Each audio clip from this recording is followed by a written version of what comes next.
Peter, the second man to walk on water.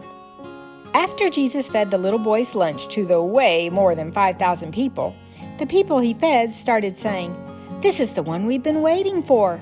And they were going to try to force Jesus to be king. So Jesus made the disciples get into the boat and go on ahead of him to the other side of the lake. And he sent the crowd of people away to their homes and villages. After this, Jesus went up on a mountainside by himself to pray to his Father in heaven. Jesus needed some time to pray, and the disciples needed some time to think about what had just happened with that little boy's lunch. Later that night, Jesus was there on the mountainside all alone, and he could see that the disciples' boat was already way far away from the land. It was a very windy night, and their boat was getting hit hard by the waves.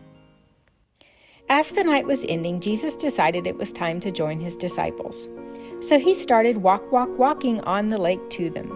He wasn't swimming, and he wasn't walking in the water. He was walking on the water. When the disciples saw him walking on the water, they were terrified. "It's a ghost," they said, and they started screaming, "Ah!" But Jesus said to them, "Have courage. I am the one. Don't be afraid." The disciples' hearts were racing. Was it really Jesus? Well, Peter knew how to tell if it was Jesus or not. Peter shouted, "Lord, if it's really you, order me to come to you on the water." You see, Peter knew that if Jesus told him to do something, then he would be able to do it. That's the kind of faith Peter and the others had needed a few hours earlier when the way more than 5,000 people had needed food, and Jesus had said, "You feed them." When Jesus tells us to do something, we need to believe we can do it. I bet you know what Jesus said when Peter shouted to him. Jesus told Peter to come. So Peter climbed over the edge of that boat and started walking on the water toward Jesus. So there they were walking on the water, Jesus and Peter. It was an awesome sight to see two men walking on the lake. But then, all of a sudden, when Peter stopped looking at Jesus and started looking at the wind and waves, he became afraid, and he started to sink and get water up his nose. Peter cried out, "Lord, help! Lord, save me!" Right away, Jesus reached out his hand and grabbed Peter. "Oh, Peter, your faith is so itty-bitty," he said. "Why did you start doubting?